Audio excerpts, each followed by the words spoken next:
Are there any animals that you'd like to be? Well, you're heavily identified with animals all over the world. You're sort of... You've really done your research, haven't you, Clive? Well, you are David Attenborough. I have to be very careful because I, like Toya, I'm interested in snakes. I incurred the wrath of an outfit called the Reptile Protection Trust when I ate a snake in China. I mean, you know, I didn't kill it with my own bare hands. They have restaurants in China where they serve snake, and I was seen to eat snake, which is what you have to do, because it's the only thing they serve in the restaurant. But the Reptile Protection Trust, who defend the rights of snakes around the world, not to be killed and eaten, and to live in some comfort, not to be exploited and made jokes about, the Reptile Protection Trust gave me quite a hard time, so I think Toya may well be on the phone there. But, no, apart from snakes, my only real experience with animals was acting with a pig as a lead in a film once, a film called A Private Function, written by Alan Bennett, which was about a couple, myself and Maggie Smith, who hoarded this pig after the war.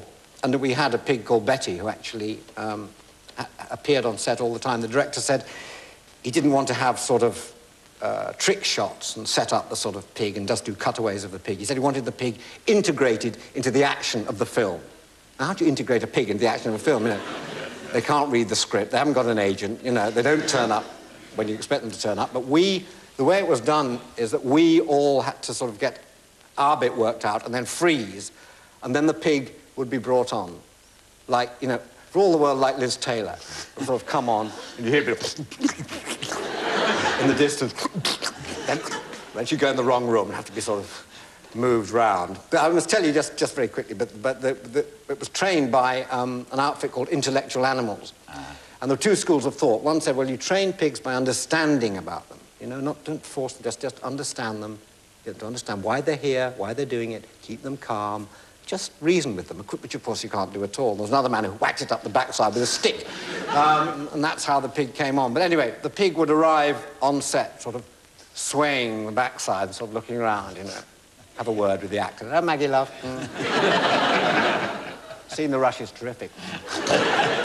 Then we'd all wait. And then the pig would defecate, which, I mean, they do, you know. The pig gets nervous as soon as it comes under the lights. And certainly when a clapper ball goes whack, action, whoo, straight out the back passage, you know? I mean, it's just, most actors do the same, but, you know, they do it before they come on set. So I admired the pig's honesty. But it meant there was, you know, that the set became quite malodorous after a while. And so we thought there has to be some way of dealing with this. And you could tell whenever the pig was going to go. It's fairly clear.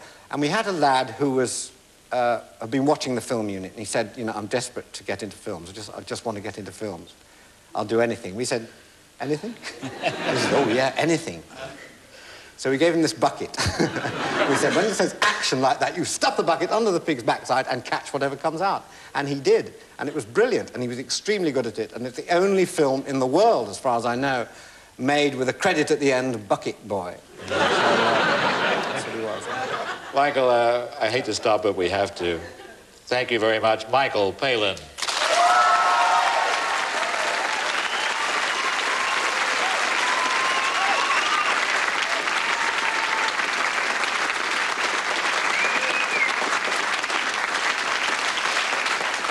We had to stop there because through our Information Highway Instant Update facility, we learned that there's been a development in the biggest art story of the week, or perhaps the decade. Cliff Richard is going to play Heathcliff in a new stage production of Wuthering Heights. In it, he will unleash all the tigerish, sensual and satanic side of his nature that we always knew was boiling behind that cool exterior. This program has just received a sneak preview of rehearsals shot at Cliff's request in grainy black and white to emphasize the forbidding and tormented side of his personality repressed for so long. So as he growls into action, backed up by the BBC Board of Governors Blue Beat Boys, it's good night and take it away, Heathcliff Richard.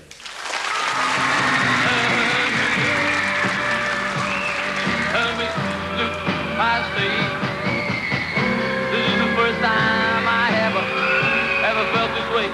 I'm gonna get 1,000 kicks and kiss 1,000 chicks. So turn me loose. I got some change in my pocket and I'm raring to go.